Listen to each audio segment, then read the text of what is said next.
The young moose ran like everything behind him had teeth. His hooves tore across the frozen pasture edge, snow exploding under each desperate stride. Breath burst from him in white gasps.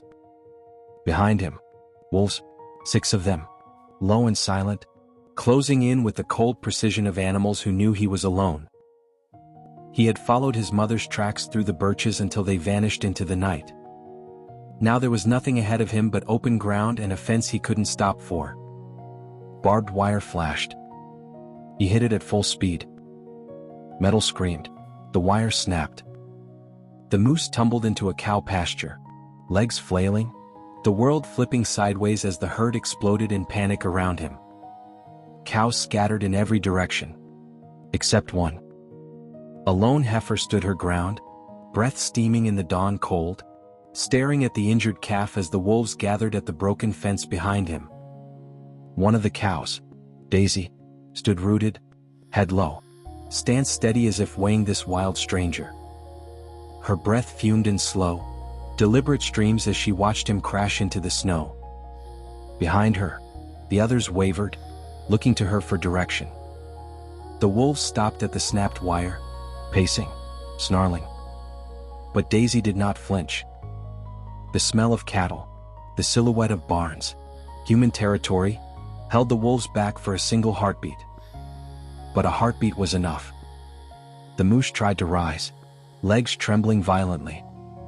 He collapsed again, front knees buckling, a thin cry tearing loose. Blood darkened the snow along his flank where the fence had ripped him open. Panic coiled inside him, urging him to move, run and hide, anything but lie there exposed. Daisy stepped forward, slow and measured, until her nose touched his coat. He flinched, then stilled, as if grounding himself on her calm. The herd circled back, forming a loose ring, following Daisy's lead, shielding him from the cold gaze of the wolves. From the porch, Ruth Carter froze with a mug suspended halfway to her lips. She had been awake since dawn.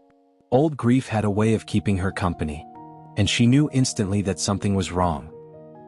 Tom stepped out behind her, rubbing sleep from his eyes. "Another stray?" he murmured. But when he saw Ruth's expression, tight, worried, his voice softened. They crossed the yard and slipped through the gate, 2 quiet shapes in the morning light. Ruth's chest tightened at the sight of him, torn flank, trembling breath, terror flickering in his eyes. He looked heartbreakingly small. She crouched, easing a handful of hay forward.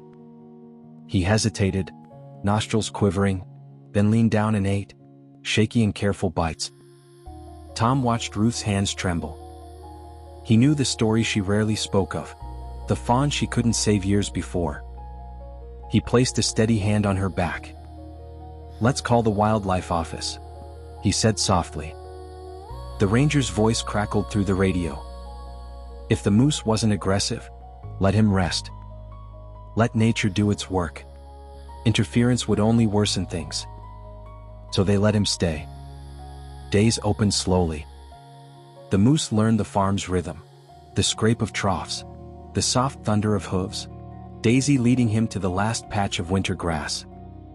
When she walked, he followed. When the wind cut hard at night, he curled against her warmth. Fear loosened its grip on him, replaced by something softer. The wound on his shoulder knitted into a pale stripe. He grew broader, his steps more sure. Sometimes he made little grunts of contentment, sounds the cows answered with low humming breaths. He wasn't a cow, but he was no longer just wild either. He had found a place between. One night, the wolves returned. Ruth woke to a long hollow cry rolling over the ridge, a sound that prickled her skin. She grabbed a flashlight and hurried outside. Frost cracked beneath her boots. In the pasture, the herd stood tight. At the front, the moose braced his legs, chest steaming. Yellow eyes flickered between the birches, wolves pacing, circling, testing the line. One wolf stepped forward, testing the boundary, leaning into the dark air.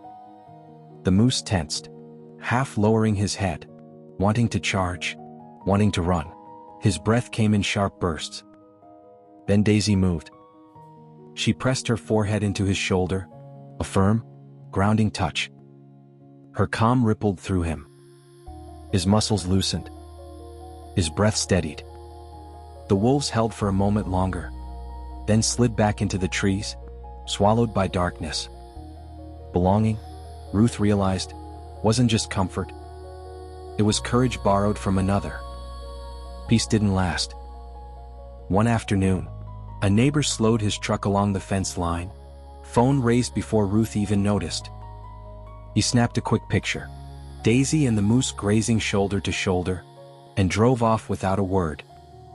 By nightfall, that photo was online. By morning, people were swarming the gravel road, vans, tripods, shouting children, flashes like lightning. The noise rattled the herd. Daisy paced in tight, anxious circles whenever strangers leaned over the fence, calling to the moose, coaxing, reaching. Tom watched this too, jaw tight. "This can't go on," he muttered. Ruth's heart sank. Shelter had its limits. She knew that better than most. A week later, a state wildlife truck pulled in. 2 officers stepped out, gentle, apologetic, but carrying the weight of rules Ruth knew they couldn't break. He hesitated, uncertain, heart pulled between 2 worlds. For the first time since he crashed into the pasture, his pause wasn't fear. It was choice. Slowly, he stepped toward the trees. Ruth gripped the gatepost until her knuckles went white. Her breath caught in her throat. She wanted to call out, wanted to pull him back. But she stayed silent. 1 step. Another. Then he disappeared between the pale birch trunks, the sound of his movement fading into the wind. Daisy pressed her forehead against the fence, a soft, aching gesture that hollowed Ruth's chest. Tom stepped beside her, quiet, sharing the grief without words. The gate closed with a sound like a sigh. Winter thinned. Snow retreated. The field softened back to green. Then, one fog-wrapped morning, Ruth heard the cows lowing and stepped outside. Through the mist stood a tall shape just beyond the fence, antlers budding velvet, coat shining gold in the new light. The moose. Older, wilder, beautiful. He stepped forward, and Daisy met him at the wire. They touched noses, breath mingling in a warm, familiar cloud. A memory made physical. Ruth laughed, the sound trembling into a soft sob. "You came back," she whispered. It wasn't ownership. It was gratitude, for having been trusted with something rare. People online called it viral. Adorable. Unbelievable. Ruth knew better. Mercy wasn't strange. It was the herd that circled. The heifer that stayed. The woman who opened a gate even when it hurt. And on the morning he returned for good, the moose paused at the fence, Daisy waiting. She nudged his muzzle once, breath on breath through wire, the same white steam rising between them that had risen the first morning he fell into their lives. Then he turned, antlers high, and walked back into the birch line. Ruth wiped her eyes. The pasture was quiet again. He had come to them running from fear.